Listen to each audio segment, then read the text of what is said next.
こんにちは、斉藤直樹です。今日も気まぐれ添削やっていきたいと思います。今日の作品はこちら。すごくね、透明感があって美しいイラストですよね。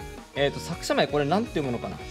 RP ノンさんかな。はい、タイトルは春の終わりを見た。髪の毛に黄色を入れるといい感じに光が当たっているように見えることを最近知り、早速実践してみた絵です。この女の子から見た斜め前から風が吹いているように見せたかったのですが、髪の動きが不自然になってしまったので、髪の毛を自然になびかせるためにどうすればよいか、この他気になるところがあればよかったら教えてほしいですとのことです。はい、ということで髪をなびかせるような動きにチャレンジしたり、あとはピンク髪の中にも少し黄色みを入れて色目を変化させることだったりとか、いろいろな表現にチャレンジされていて素晴らしいと思いました。ただね、画面右側から風が吹いていて、それを髪の動きで表現したかったんだけど、それがなかなかうまくいかなかったということです。確かにね、言われてみれば髪がたなびいているように見えなかったので、作者さんが気にされている部分は解決した方がいいと思います。ただね、ここまで聞いて、髪の毛ってな描くの難しいんだよなって思った人がいると思うんですが、この場合ですね、髪の毛の書き込みとは別にですね、実は簡単な解決方法も一つあるんです。風を感じさせるにはどうすればいいのか、その部分に着目しつつ今回の添削は進めていこうと思います。それでは早速いってみましょ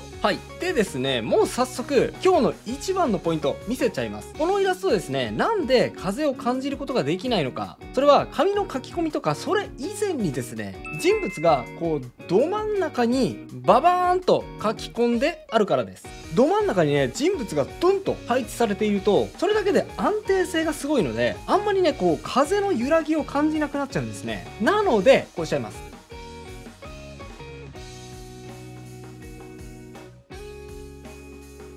はい、人物を画面端に寄せました。寄せただけですね。想像力がある人はね、もうこの時点で「ああ本当だ!」ってなったかもしれません。ですがまだ構図を少しずらしたことの効果を感じられる人は、少ないと思います。効果を分かりやすくするためには、こうですかね。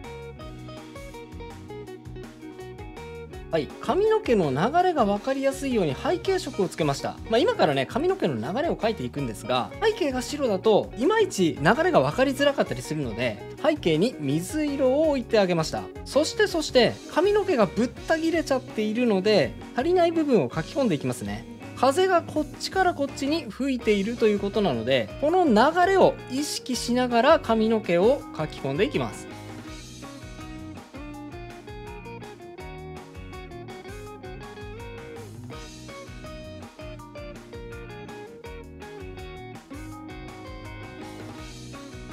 はい、こんな感じ。さあ、これだけでも、はい、これとこれ、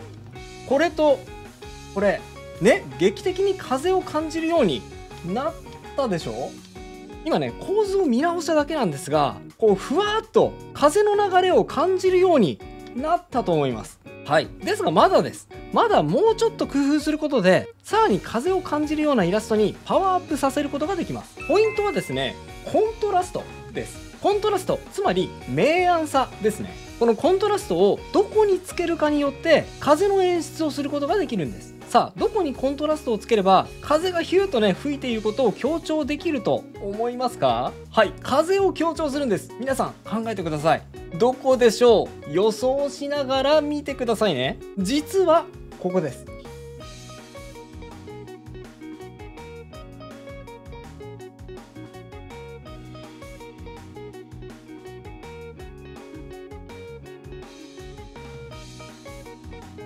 はい、髪がたなびいているところを強調するにはどこのコントラストを強調するのかっていうとですね、まさにこの部分、この横に流れている髪の部分ですね。ここに光を当ててあげて、他の部分は少し影にしてあげる。こうするとまさに風を感じる部分に焦点が当たって、見た瞬間にね、ふわーっと風を感じるような効果を持たせることができるんです。で、どのくらいコントラストをつけるかについては、コマンド U を押してこのね、明度をいじることによってコントラストを調整することができますね。こんな感じで大丈夫だと思います。はい、では続きやっていきましょう。今光と影をくっきり分けましたが、光と影の境目のこの部分のサイド、はい、ここもですね、この部分のサイドを上げるとより一層生き生きした感じを表現できます。こうです。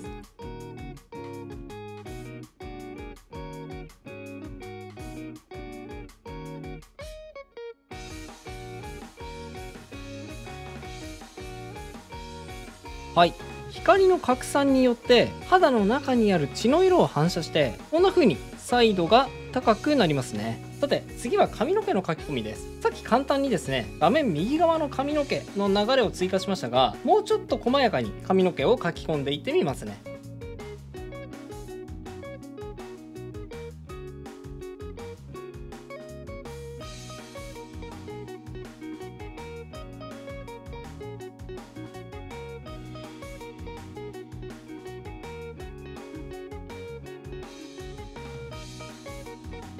はい、こんな感じです。髪の毛ってね線で描くと流れを制御するのが難しいんですが、今みたいにビャーっとこう色で塗ってあげると線で描くよりも簡単にたなびいている髪の毛を描くことができますね。あとはこんな風に細かい毛束も追加しました。こういう細かい毛束を追加するとまるでピントがバッチリ合った写真のようにすごくディティールが細かく見えます。これをするだけで絵の解像感がぐぐっと高まりますので、ご自分のイラストでもぜひ試してみてくださいね。さあ右側ができたので左側の髪の毛も描き込んでいきましょうか。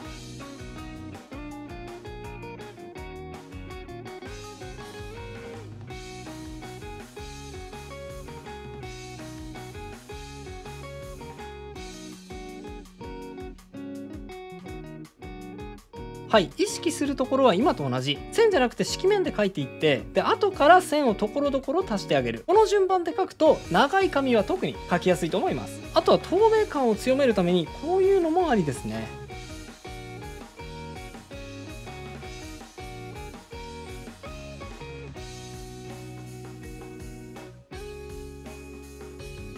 はい、影色に青をのせてあげました。この場合はね背景が青だから青色をのせたんですが、こうするとですね背景の青が透けているようなそんなニュアンスの反射光になります。それゆえにキャラクターの透明感がぐぐっとアップするというわけですね。最後に前髪の調整をします。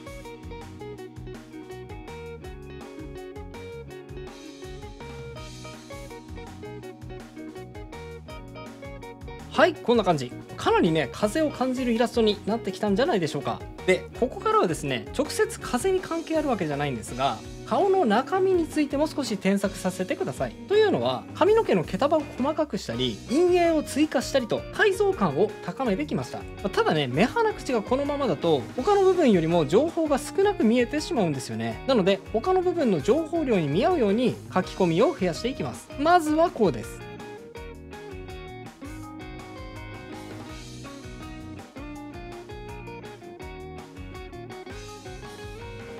はい、目の色を少し変えました。ピンクを鮮やかにしつつ上の部分に紺色を加えてちょっとね色同士のぶつかり合いを増やした感じですね。はい、さらに書き込みも少し増やしていきましょう。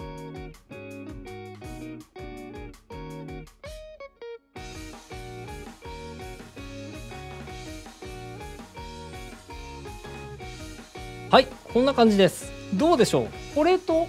これ、これと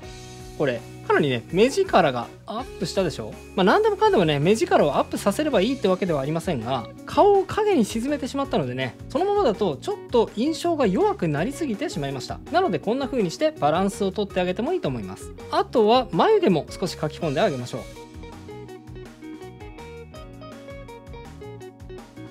はい、こんな感じですね。で唇は毎一文字に閉じられているんですが、すっごい細かいですけどもね、こういう風にしてもいいと思います。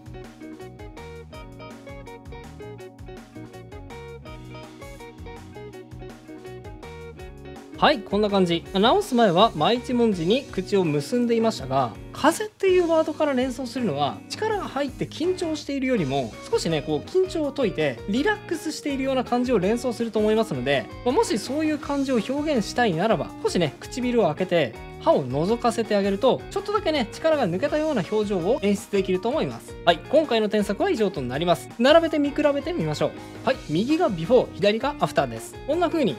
変化しました。いかがでしょうか。かなりね風にフォーカスが当たって髪がさらっとたなびいている爽やかな風を感じるイラストになったのではないでしょうか。はい、今回は風を感じる絵にするにはどうすればいいのか解説を加えてきました。風を感じるには安定感がありすぎるといけないので、キャラをね左右どちらかにずらして空きスペースで髪を遊ばせてあげるのが効果的です。またコントラストによって髪の流れを強調してあげると、さらに風を強く意識できるイラストになると思いますね。髪自体をめちゃくちゃ書き込まなくても、こういった演出をしてあげることでぐっと雰囲気がアップすることお分かりいただけたのではないでしょうか。簡単にね取り入れられる部分だと思いますので、ぜひご自分のイラストでもこれやってみようと思った人はぜひチャレンジしてみてください。それと今回は風っていう風にね、あんまり質感がないようなものの書き込み方についてお伝えしたんですが、もっとねこうねちょっとしたりつるっとしたり、そういう質感があるものについても書き方が知りたいなっていう人多いと思います。そんな時にはこちらの動画、気まぐれ添削148簡単な質感の書き方伝授しますをご覧ください。絵を描いていてね質感が表現できると一気に楽しくなりますので、ぜひこの動画押さえておいてみてくださいね。それでは最後にあのコーナー、気まぐれあっち向いてほいのコーナーです。僕にあっち向いてほいを仕掛けてみてくださいね。いきますよ、準備はいいですか？気まぐれ気まぐれあっち向いてほい。それではまた次回の動画でお会いしましょう。